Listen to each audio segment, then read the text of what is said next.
बिस्मिल्लाहिर्रहमानिर्रहीम। अस्सलाम वालेकुम। उसामा यूसुफ सही आपकी खिदमत में हाजिर है और आप देख रहे हैं डेरा मीडिया। मुफ्ती अब्दुल वाहिद कुरैशी साहब एक दफ़ा फिर हमारे साथ मौजूद है। आज बड़े अहम मसले के साथ, सीरियस टॉपिक के साथ हमारे साथ मौजूद है। मुफ्ती साहब बहुत शुक्रिया, आपने टाइम निकाला हमारे लिए। मुझे ये जो मसला चल रहा है एक सोशल मीडिया के तह पे चल रहा है, इंटरनेशनल मीडिया के तह पे चल रहा है कि मामला क्या है। चीफ जस्टिस फाइज ईसा की तरफ से एक मामला हुआ, एक फैसला हुआ कादियानियत के ऊपर, और फिर मौलाना फजल रहमान साहब ने पहले वीडियो दिया, फिर आप लोगों ने दिया। मैं बताता चलूँ कि पीटीआई के इमरान रियाज हैं, सहाफ़ी, सीनियर सहाफ़ी हैं, पीटीआई के नहीं है लेकिन सीनियर सहाफ़ी हैं, तो उन्होंने भी तस्दीक की कि फ़ैसला गलत हुआ है, कादियानियों के हक़ पे फ़ैसला हुआ है। तो मुझे इसको आप कैसे देखते हैं, हमारा दीन कैसे देखता है, पाकिस्तानी शहरी कैसे देखते हैं, प्लीज़। बिस्मिल्लाहिर्रहमानिर्रहीम। सबसे पहली और बुनियादी बात कि अल्लाह आपको जज़ा खैर अता फरमाए, आपने अकीदा ख़त्म नबुव्वत के तावन में अपना हिस्सा डाला और आप हमारी आवाज़ दुनिया तक पहुँचाने का सबब बन रहे हैं। सबसे पहली और बुनियादी बात है कि ये बातें जब शुरू हुई ना, कोई कह रहा था इनके पीछे कोई सियासी जमात है, कोई कह रहा था कोई सियासी अज़ाइम है, तो जब ये बातें आने लगीं तो मैंने कहा कि पहले फ़ैसला मंगवाओ। अब ये बातें चली हैं कोई 4-5-6 दिन पहले, फैसला है 6 तारीख का, 6 फरवरी 2024 और आज 23 फरवरी है। मैंने फिर फैसला मंगवाया। उस फैसले को मैंने बड़ी तसल्ली से एक मरतबा नहीं मुतअद्दिद मरतबा पढ़ा। जब मैं पढ़ता था फिर उसके बाद मीडिया की बातें सुनता तो वो कुछ और होती। लोग कहते जी फैसले में तो ऐसा कुछ भी नहीं है। जब मैंने मुतअद्दिद बार पढ़ा और हर बार देखा, सीधी बात है, मुझे चीफ जस्टिस साहब से इस फैसले से पहले बड़ी हमदर्दी थी। हमने इनका एक तावन में साथ भी दिया था, इनके साथ गैर आईनी इक़दाम हुआ, इनकी आलिया सरीना ईसा के साथ हम ठहरे। मुझे उम्मीद नहीं थी कि वो इतने बड़े ब्लंडर उस फैसले में होंगे। जब फैसला आ गया, मैं आपको फैसला पेश कर देता हूँ। ये बाकायदा मैंने ये फैसला डाउनलोड किया है, अगर आप इसको साथियों को लगाकर दिखा दें। जी। तो ये जो फैसला है हजरत, ये 4 सफ़ात का, इसमें 17 किस्म के शिक्कें दाखिल हैं। मुबारक अहमद एक कादियानी है जो कादियानियों की तफसीर इस्लाम के नाम पे तकसीम करते हुए पकड़ा गया। तफसीर सगीर जो कादियानियों की तफसीर है और कुरान पाक की गलत तशरीह है, उस पर कुछ दफात लगे। सेशन कोर्ट ने गिरफ्तारी बहाल रखी, हाई कोर्ट ने सजा बहाल रखी। केस 21 वाला केस ना 2019 से चल रहा है। 2019 से, जी हाँ। जब 2023 में सुप्रीम कोर्ट में आया, 24 में, तो यहाँ एक शिक नहीं आई केस में, तो 2021 का दफा लगा है और ये कानून तो 2021 में बना है और जुर्म 2019 में हुआ है। लिहाजा माकबल जुर्म पर माबाद का फैसले का इतलाक नहीं होता। इतनी बात होती तो हम भी मान जाते। इतनी बात होती ना कि कादियानी के साथ ज्यादती हो रही है तो सिटीजन ऑफ पाकिस्तान है, उसको आप रिलीफ दे दें, आप कर लें, नो इशू। लेकिन इससे मामला बढ़ के आ गया है। यहाँ चीफ जस्टिस साहब ने 17 नुकात में उसको जमानत भी दी, उस पर दफात हजफ भी किए। पहली बात है कि दफा हजफ नहीं होता, इस पर आईनी और कॉन्स्टिट्यूशनली बहस है। आपके इस भाई ने भी माशाअल्लाह LLB की पूरी तरतीब में मैं जानता हूँ। ये भी इसलिए कि हम दीन का तहफ़्फ़ुज़ करेंगे, बाकी मैंने वहां प्रैक्टिस करके कोई फीसेज नहीं लेनी। तो जब मैंने इसको देखा ना, तो चीफ जस्टिस साहब ने पहले तो यहाँ भी 2-4 अपने शिकों में कानून और आइन वायलेट किया, क्योंकि सिर्फ ये नहीं है कि कादियानी काफिर है। उन्होंने सिर्फ 1974 के फैसले का हवाला दिया। 1984 में जनरल ज़ियाउल हक शहीद के दौर में सदारती आर्डिनेंस आया था, जिसे कहते थे इम्तनाए कादियानी आर्डिनेंस, और वो 298/B है। 298/B में पाकिस्तान पैनल कोड के अंदर यह दर्ज है कि कादियानी पहले इस्लाम में दाखिल हो फिर अजान दे, पहले इस्लाम में दाखिल हो फिर कुरान पेश करे, पहले इस्लाम में दाखिल हो फिर कुर्बानी करे, फिर रोज़ा रखे, फिर कलमे की दावत दे। और अगर वो इस तरह करेगा कादियानी होते हुए, तो उनको इस्लाम की चीज़ें इस्तेमाल करने की इजाज़त नहीं है। जैसे हिंदू को कुरान की इजाज़त नहीं है वो कुरान की तफसीर लिखे, ईसाई और सिख को नहीं है, इसी तरह कादियानी को भी नहीं है। ये फैसला मौजूद था, चीफ जस्टिस साहब इस पर कर सकते थे, नहीं किया। इनको पता नहीं उसको रिलीफ देने की पड़ी हुई थी, या पता नहीं लगता है कि हुकूमतों का रश चल रहा है तो चलो रश में बच निकलेंगे। ये मामला नजर कहाँ से आ रहा है आपको, अब ये बताएं मुझे तो ये मामला कुछ और खटकते हुए नजर आ रहा है। अगर ये फैसला वापस ना हुआ ना, अभी तो कह दिया कि हम नजरसानी करेंगे, तो नजरसानी पे मैं आता हूँ उस पर। ये जो है ना, क्या कहते हैं, मुझे कुछ और खटकते हुए नजर आ रहा है, क्योंकि इसमें सरासर कादियानी के वकील शेख उस्मान करीम को सुना गया, हमारे जनाब अहमद रजा गिलानी साहब को सिर्फ FIR पढ़ने दी और कोई बात भी नहीं हुई। ऐसे नहीं होता। फिर चीफ जस्टिस साहब कहते हैं इस पर यह दफा खत्म कर दें, ये खत्म कर दें, ये खत्म कर दें। अब मैं आपके सामने वो 4 शिक्कें पढ़ देता हूँ। शिक नंबर 6, शिक नंबर 7, शिक नंबर 8, शिक नंबर 9। ये फैसले में लग जाएगा, मैं इसका खुलासा बताता हूँ। शिक नंबर 6 में वो कहते हैं कि किसी पर जबरदस्ती आप फैसला मुसल्लत नहीं कर सकते, क्योंकि कुरान में है ला इकराहा फिद्दीन। मेरा जवाब है कि इस आयत का इस फैसले से क्या ताल्लुक है? क्या कुरान करीम की आयत लावारिस है? इसकी तफसीर मौजूद नहीं है? ये क्यों उतरी, कब उतरी, किसके लिए उतरी? इससे तो इसका ताल्लुक ही कोई नहीं है। अगर आप इससे ताल्लुक जोड़ते हैं तो फिर इसका मतलब यह है कि कादियानियों के खिलाफ कोई फैसला नहीं करना चाहिए, हालांकि कादियानियों के खिलाफ तो पूरे असम्बली के फैसले मौजूद हैं। एग्जैक्टली। नंबर 1। नंबर 2, कह रहे हैं इस्लाम में सख्ती नहीं है। किसने कहा सख्ती नहीं है? जहां सख्ती है वहां सख्ती है, जहां नरमी है वहां नरमी है, दोनों को एक न करें। आप इंसाफ के तराजू पे बैठे, सबसे बड़ी अदालत के सबसे बड़े चीफ जस्टिस है आप। इस्लाम में आपने हदीस पाक सुनी होगी, हुजूर अलैहिस्सलाम ने फरमाया जो मुसलमान नमाजों में नहीं आते ना और बगैर उज़र के घर पढ़ते हैं, मेरा जी चाहते हैं इनके घरों को जला दो। अगर सख्ती नहीं है तो क्यों फरमाया? तो पता चला जब इस्लाम ले आओगे फिर इस्लाम के अहकामात की पाबंदी करनी पड़ेगी। सामने जो आपके ठहरा है वो मुसलमान ही नहीं है, आप उसके ऊपर ला इकराह फिद्दीन फिट कर रहे हैं। लेकिन कायद आज़म रहमतुल्लाह अलैह ने जब आज़ाद किया तो कहा था कि मुल्क आज़ाद है, सब हर मजहब को अपने हिसाब से यहाँ पे अपने दीन फैलाने की इजाज़त है। बहुत अच्छा। हर मजहब को, अगर कादियानी खुद को अलग मजहब मान ले तो अपनी तबलीग करे। वो इस्लाम के नाम पे तबलीग करता है। मसला ये है वो अपने, देखो ईसाई तबलीग करते हैं या नहीं करते? हमने कभी उनसे फड्डा किया?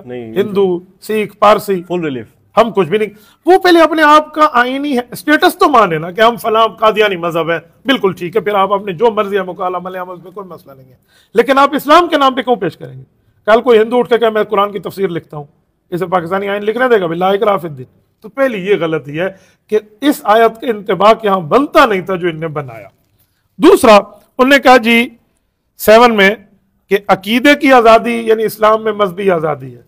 तो इस्लाम हर बंदे को आइन में जो मजहबी आज़ादी है तो इसका क्या मतलब? नाराज ना हो, मैं एक जुमला कहता हूँ। अगर लिखा हुआ हो कि बीवी के साथ आप हनीमून पे जा सकते हैं, मैं काजी की बीवी को लेकर हनीमून पे चला जाऊं तो वो लोग क्या कहेंगे? ये आज़ादी है? कहेंगे अपनी बीवी के लिए आज़ादी है, दूसरे की बीवी के लिए नहीं है। तो भाई अपने मजहब के लिए आज़ादी है, कादियानी इस्लाम का नाम क्यों इस्तेमाल कर रहे हैं? तो इसमें यह गलती। और इसके साथ इन्होंने इस हद तक लिखा, आखिर में लफ्ज देखें कि लेकिन अफसोस है कि दीनी उमूर में जज्बात मुश्तिल हो जाते हैं और कुरानी फरीजा भुला दिया जाता है। यानी कुरानी फरीजा है कि कादियानी तबलीग कर सकते हैं। ये कहाँ है कुरान में? हमें दिखाएं, ये आयत हमें दिखा दे। कुछ भी नहीं है। तो इसको उस बेस पे लिखा होगा हमारे मुताबिक कि पाकिस्तान का आइन कुरान मजीद है। ये तो है ना कि पाकिस्तान का आइन कुरान मजीद है, तो उस बेस पे तो ये नहीं लिखा गया कि देखें बात यह है, अगर कुरान मजहबी आज़ादी देता है, सामने कौन ठहरा है आपके? ये खाली तकरीर कर रहे होते ना तो बात ठीक थी, सामने कादियानी ठहरा, मसलक कादियानी पेश कर रहा है। तो जब आप कादियानी को मजहबी आज़ादी की बात करेंगे तो साथ ये वजाहत करें कि पहले अपना मजहब मानो, अपने आप को काफिर अकलियत मानो, गैर मुस्लिम मानो जो आपको आइन ने हक दिया, फिर तबलीग करो। मसला ये कि वो खुद को मुसलमान कह रहा है, ये उसको तबलीग की इजाजत के चोर दरवाजा खोल रहे हैं, तो ये थीफ गेट हम नहीं खोलने देंगे इंशाअल्लाह।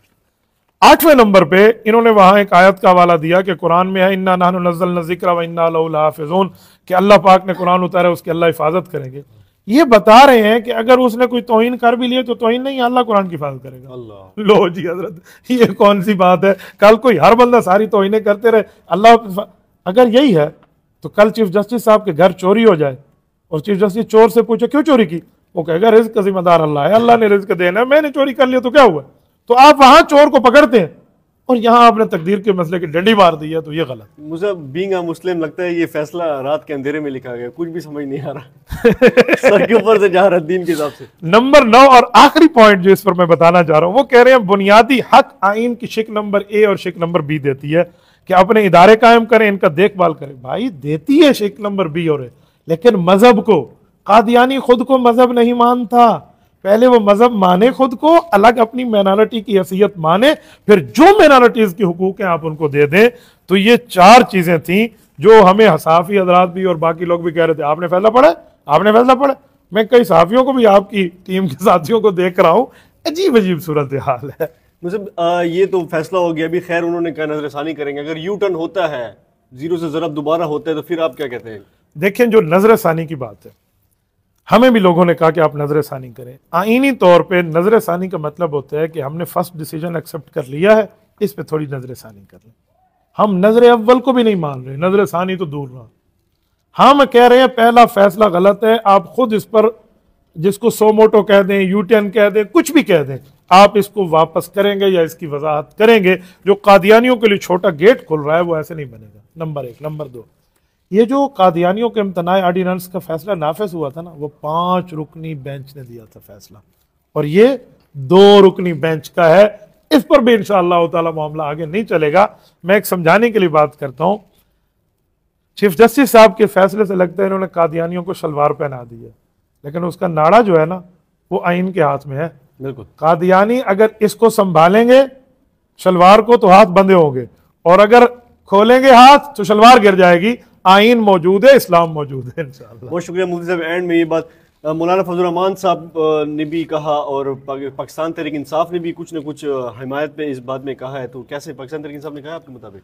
जी, मैं रात क्लिप सुन रहा था जनाब शेर अफजल मरवत साहब का, बाकी इख्तलाफात अपनी जगह, लेकिन अभी हम सियासी नहीं है, अभी हम मजहबी हैं, मुसलमान इस हैं। बात पे इस बात पे उन्होंने जो कहा है कि मैंने मौलाना की बात सुनी है, और मौलाना ने जब मुस्तरद कर दिया मजहबी मामला तो वो नबी का वारिस है, तो मैं इसको मुस्तरद करता हूँ। बहुत अच्छी बात है, बहुत बेहतर बात है। यानी इस तरह की अखलाकियात आ जाए ना, तो मेरे ख्याल में वो कहते हैं ना, जिस्मों से मसला नहीं है, फिर दिमाग ठीक हो जाए।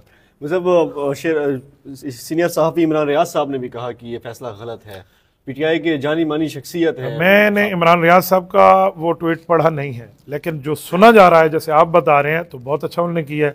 हम उनको इस मसले पे अप्रिशिएट करते हैं कि उन्होंने अगर इस फैसले के लिए उलमा के साथ खड़े होने का फैसला कर लिया है तो अल्लाह पाक उनको जज़ाए खैर अता। मतलब एक तबका चल रहा है जो मौलाना फजल रहमान को भी कह रहा है, आपको भी कह रहा है कि मजहब कार्ड चलाया जा रहा है, गलत किया जा रहा है, गुमराह किया जा रहा है लोगों को। मौलाना फजल रहमान पे भी बड़े लोगों ने कहा, आपको भी बड़े लोग कह रहे हैं। फिर आपने मंसूर सहाफ़ी जो है मंसूर अहमद, उनके लिए भी लाइव किया। तो ये मामला क्या है, ये बताएं जरा। ये चीफ जस्टिस मजहबी कार्ड नहीं खेल रहा। फिर अगर हम जवाब दें हम मजहबी कार्ड खेल रहे हैं, वो कादियानियों के हक में बात करें तो वो मजहबी कार्ड नहीं खेल रहा। तो मजहब नहीं है, अभी तो आपने कहा। नहीं, मैं कह रहा हूँ मजहब इस्लाम के नाम पे कह रहा है ना, तभी बता रहा हूँ। नंबर एक। नंबर दो, ये जो कहते हैं ना कि मजहबी कार्ड है, बाबा कार्ड नहीं है, मजहब काज है हमारा। हम इसको काज समझ के पेश करते हैं और करेंगे। बाकी जिसने हमें कहना है वो कहता रहे, हमें उससे परवाह नहीं है। देखिए, मैं अब रास्ते में आते हुए सोच रहा था कि अब्दुल वाहिद तो इस तरह आने और हर जगह कह रहा है, चीफ जस्टिस ने कंटेम्प्ट ऑफ कोर्ट लगा दी। तो मैंने फिर सोचा यार पहले हम अपनी जिंदगी में गुनाहगार थोड़े हैं, आका के खाते लग जाएंगे और रसूलुल्लाह सल्लल्लाहु अलैहि वसल्लम के लिए गिरफ्तारी हो जाएगी तो चल मेरा भाई हमारी दीन और दुनिया बेहतर। और इसके साथ जो आपने जनाब मंसूर अली खान साहब की बात की है, मेरा बड़ा दिल दुखा है। मैंने उनका क्लिप सुना है, मैंने रात उनसे बड़े संजीदा अंदाज में और बड़े प्यार के अंदाज में बात की है कि आप जैसा अक्लमंद सहाफ़ी जो बैठ के पूरी तरतीब और टेबल के दोनों साइडों में हमें बताते हैं, आपने ये फैसला खुद देखा, आपकी नज़र इस पर नहीं गई कि वो कुरान की आयत पे गलत फिट कर रहा है, या आप कुरान की तफसीर पर अबूर नहीं रखते तो मुफस्सिरीन से पूछ लेते, उलमा से पूछ लेते, या उनसे पूछ लेते जो खत्म नबूवत भी जानते हैं, इस्लाम भी जानते हैं और कानून भी जानते हैं। नहीं पूछा। और मुझे इस पर एक गिला है, उन्होंने हजरत मौलाना फजल रहमान साहब के लफ्ज़ इस्तेमाल किया कि यहाँ तो मौलाना ने भी छलांग मार दी, और तासुर ये पेश किया कि जैसे मौलाना हुकूमत में नहीं है तो वो अपना गुस्सा निकाल रहे हैं। ये बदनीयती वाली बात होती है, किसी की नीयत पे यूँ शक नहीं करते। मंसूर अली खान साहब को अगर मैं कहूँ कि भाई आपने अपना चैनल लॉन्च किया है, इसका क्या मतलब, आप आवाम में ठहर के तकरीर नहीं कर सकते, आवाम ने मुस्तरद किए इसलिए कमरे में बैठ के रिकॉर्डिंग करा रहे हो, तो ये बात गलत होगी। तो इस तरह ये भी गलत है। मौलाना एक आलिम दीन है, वो वक़्त के शेखुल हदीस है, अपने मदरसे में हदीस पाक पढ़ाते हैं और लाखों उलमा पे एतमार करते हैं, और वो कोई सियासी पॉइंट ऑफ व्यू भी नहीं दे रहे, खालिसतन मज़हबी पॉइंट ऑफ व्यू दे रहे हैं। और उनके पॉइंट ऑफ व्यू का असर ये है कि चीफ जस्टिस साहब वजाहतों पे आ गए। ठीक है, तो मंसूर अली खान साहब को इस पर भी देखना चाहिए। अच्छा, एक मजे की बात, चीफ जस्टिस साहब वजाहत दे रहे हैं, हम हुजूर को आखिरी नबी मानते हैं, हम नबी पाक सल्लल्लाहु अलैहि वसल्लम के लिए रहनुमाई लेने की बात मानते हैं, हुजूर पाक का रुतबा बहुत बड़ा है। भाई हमने कब आपको कहा कि आप हुजूर को आखिरी नबी नहीं मानते? हम तो आपको अपना मुसलमान भाई कहते हैं। लेकिन मसला ये कि आपने कादियानियों के लिए चोर दरवाजा खोला है, उसको आपका बंद करना फर्ज बनता है, और ये बंद आप करेंगे, वरना इंशाअल्लाह ताला दागस दा मैदान, फिर ऐवान नहीं फिर मैदान में फैसले होंगे। बहुत शुक्रिया मुफ्ती साहब। आखिर में ये बताते चलें कि अली अमीन गंडापुर साहब के वालिद 4-5 दिन पहले इंतकाल फरमा गए, मेजर अमीनुल्लाह रिटायर मरहूम साहब, उनके लिए कोई अल्फाज? सबसे पहले तो इन्ना लिल्लाहि व इन्ना इलैहि राजिऊन, इन्ना लिल्लाहि मा अख़ज़ व लहु मा आता व कुल्लु शैइन इंदहु बिअजलिन मुसम्मा। अल्लाह पाक हमारे भाई अली अमीन साहब के वालिद मोहतरम की मग़फ़िरत फरमाए, अल्लाह उनके आखिरत के मनाज़िल आसान फरमाए, अल्लाह अली अमीन साहब को इसको सब्र जमील, उनके तमाम भाइयों को, भाई उमर हैं, भाई फैसल है, अल्लाह इन सब को सब्र जमील अता फरमाए। मैंने उनके लिए बाकायदा दुआ भी की और मेरा अल्लाह जानता है, ये मैं सिर्फ आपको सवाल कर लिया तो बता रहा हूँ। कुरान करीम जो पढ़ा हुआ था उसको हदिया माल भी पेश किया। सुभान अल्लाह। देखो हमारा सियासी इख्तिलाफ सियासी है, लेकिन इसका ये मतलब नहीं है कि किसी की मौत फौत में भी हम एथिक्स भूल जाएं। मैं फिर सफ़र भी कर रहा था अली अमीन साहब के पास जाने के लिए, तो उस दिन मैं घर से ट्रेवल के लिए निकला तो वो हजरात ने बताया कि तीनों भाई नहीं थे, वो कंपेन में थे, तो मेरे ख्याल में जो कुलाची वाला चल रहा था, तो वरना मैं उनसे बात कर लेता और ताज़ियत भी कर लेता। वैसे मेरा उनसे फ़ोन पे भी रब्ता है, ताज़ियत हमने लिख के दे तो दी है, अब अली भाई का मसला है, वो देखें या ना देखें, मेरे गम में होंगे। मुझे जहाँ मौका मिला तो मैं इंशाअल्लाह ताला उनसे बात करूँगा। बहुत शुक्रिया मुझसे। आखिर में अपने लोगों को ये पैगाम दे दें, ओवरऑल मुसलमान को दे दें कि जमात सियासी कोई मुखालफत नहीं है, इस जगह में बात ख़त्म नबूवत की है और ख़त्म नबूवत के लिए हर चीज़ कुर्बान, हर चीज़ हाजिर। मैं एक पैगाम सब दोस्तों को देते हुए यूँ कहूँगा कि देखो, जब बात रिसालत मआब सल्लल्लाहु अलैहि वसल्लम की, ख़त्म नबूवत की, नामूस सहाबा की, नामूस अहले बैत की और दीन की आ जाए, फिर हमारी कौमी वाबस्तगी, सियासी वाबस्तगी, इलाकाई वाबस्तगी और इसी तरह हमारी लिसानी वाबस्तगी, ये बाद में होनी चाहिए, हुजूर पहले हों। एक शेर पढ़ के मैं आपको इसका मैसेज दूंगा कि हर इब्तदा से पहले, हर इंतहा के बाद, ज़ाते नबी बुलंद है, ज़ाते खुदा के बाद। दुनिया में जिस कदर एहतराम के काबिल हैं जितने लोग, हम सबको मानते हैं मगर मुस्तफ़ा के बाद। सल्लल्लाहु अलैहि वसल्लम। बहुत शुक्रिया मुफ्ती अब्दुल वाहिद कुरैशी साहब हमारे साथ मौजूद थे। डिटेल में इन्होंने वाक़या बयान किया, मसला जो था, जो मसला चल रहा है, लेकिन अल्लाह खैर करेगा। बहुत मेहरबानी मुफ्ती साहब, आपने टाइम दिया, जज़ाकल्लाह। अल्लाह हाफ़िज़।